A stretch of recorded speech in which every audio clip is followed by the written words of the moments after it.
이제는 적합 조건 compatibility condition이에요. 저게 이거를 먼저 적합 조건이 아니고 아까 우린 뭐였지? 우리가 구하기 위해서 필요한 몇 가지의 방정식을 찾는 과정에서 얘가 필요했었던 거잖아. 그런데 우리는 철근 콘크리트를 구성하기 위한 성립의 과정, 우리가 1장에서 얘기를 했었던 게 뭐였어요? 철근, 콘크리트와 철근은 완전하게 부착한다라는 거. 두 번째, 콘크리트와 철근의 열팽창 개수가 같다라고 하는 거. 붉은 골재에 영향을 많이 받고 다소 붉은 골재에 의해서 차이가 있지만 우리가 다루고 있는 구조물의 스케일에 비추어 봤을 때 이 정도. 많은 설계자들은 뭐라 그랬어요? 바로 이 점이 신이 우리에게 주신 선물이다라고 얘기한 사람도 있을 정도예요. 그래서 콘크리트 구조물이 존재한 콘크리트 속의 철근은 부식되지 않는다. 이거는 왜? 콘크리트 안에 CH 이온이 있어서 걔가 이렇게 산화막을 만들고 있는데 대기 중에 오염된 물질과 자꾸 만나게 돼서 그 폐하 13.5 정도 되는 pH가 중성 8 정도로 떨어지면 이제 더 이상 지켜줄 수가 없는 거지. 그러면 그때 철근이 이제 뻘겋게 부식이 되고 그런 일이 발생을 하게 됩니다. 즉 적합 조건이 성립을 한다. 이 콘크리트가 성립을 하기 위해서 엡실론 S는 엡실론 C와 같아야 된다라고 하는 저 적합 조건이 우리가 필요로 하는 방정식의 첫 번째였다라고 하는 건 여러분들이 잘 이해를 했을 거로 생각이 됩니다. 뭐 재료학 또는 구조학에서 많이 했었을 텐데 축방의 하중을 받는 부재의 자연물체도를 이렇게 보게 되면 외력과 내력의 합은 같다. 모든 단면이 디스크리트하기 때문에 변형률이 균일하고 온도와 건조 수축에 의한 변형률 역시 균일하다라고 가정을 왜 해야 되는지 아까 얘기를 했었지.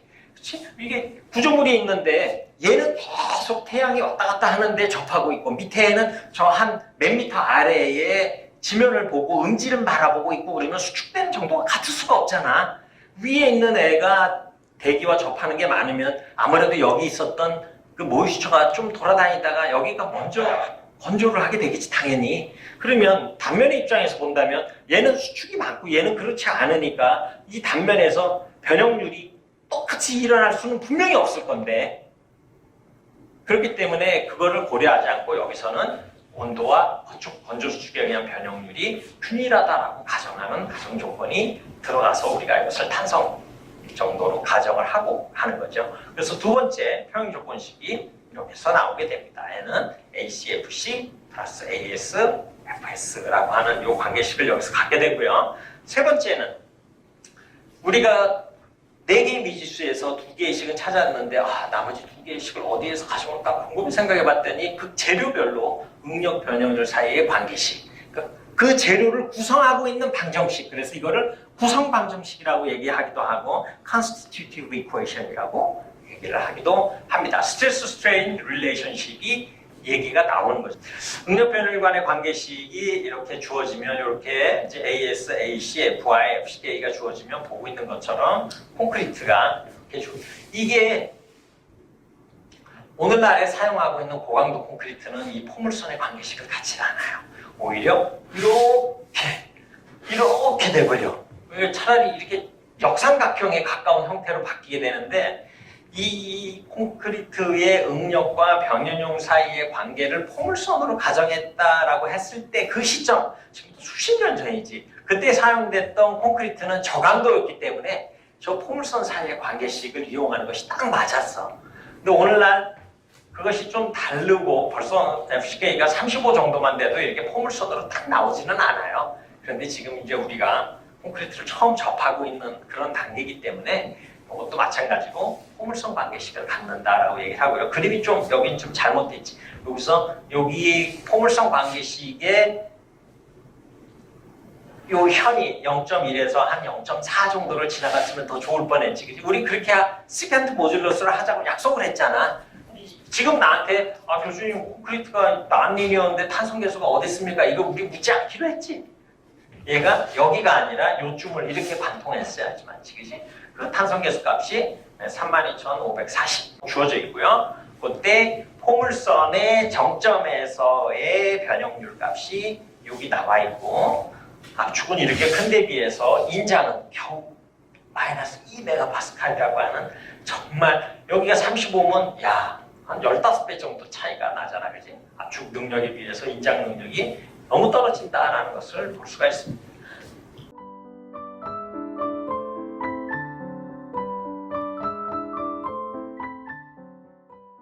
철근은 탄성계수가 20만, 그 다음에 아까 뭐 어떻게 얘기를 했어요? 인장이든 압축이든 철근은 같은 재료적인 거동을 보이니까 완전 탄성, 완전 소성. 즉 우리가 실제적으로 그리면 이렇게 프로포셔널 리밋을 지나서 아직 일라스틱이지만 난리니어 일라스틱을 지나서 상항복점, 하항복점 쭉 영구 변형, 여기에서 변형률 경화 생기고 그러는 부분들을 다 자르고 그냥 완전 탄성, 완전 소성 두 개의 선, 바이리니어의 가정을 많이 사용한다는 거죠. 대부분의 역학에서 이것을 바이리니어로 가정을 하는데 벌써 여기에 이 가정 들어가지, 여기에 포물선으로 하는 가정 들어가지, 이런 가정을 딱딱딱딱딱 모으면 이런 과정을 거쳐서 나오는 그 답이 우리가 그건 정해야라고 얘기하기가 좀 어렵지. 그치? 항상 그런 마음들을 마음속에 가지고 있으면 좀 겸손해집니다. 왜? 아까 축방향의 변형률이 다 일정하다고 하는 것 자체도 벌써 큰 가정이잖아. 그 단면이 건조 수축 때문에 변화 또는 온도에 대해서 변화하는 것이 같을 수가 없잖아, 절대. 그렇지만 이것을 단기에 대한 거동인데 이것을 같다고 가정하고 가는 거죠. 그래서 요 FS와 엡실론 C 사이의 관계식은 어떻게 구해? 만약에 요점을 구한다 그러면 요 관계식에서 구하면 되겠지. 요점을 구한다면 FS는 FY일 뿐이지. 얘는 여기서는 FS는 탄성계수 곱하기 엡실론 S 아니야. 완전 탄성일 때는 제로각에서 했던 탄성체처럼 구하면 되고 완전 소성 구간에 들어가면 이때는 FS는 FY잖아. 그렇게 해서 구하면 되는 거지. 얘는 FC 이 임의점에서의 FC는 어떻게 구해? 포물선 관계식 y = ax 제곱 플러스 bx 플러스 c 그 포물선 관계식에서 y 값을 알고 x 값을 알면 다른 구할 수 있잖아. 그런 식으로 구하게 되는 겁니다. 여러분들이 계산할 때 그 포물선 곡선식 이게 어디서 나왔나? 포물선 관계식에서 나온 거예요. y = ax 제곱 여기에서. 그래서 우리가 구하려고 하는 4개의 미지수를 해결할 수 있는 4개의 관계식을 다 구했기 때문에 우리 계산은 이제 깔끔하게 다 끝난 거지 뭐.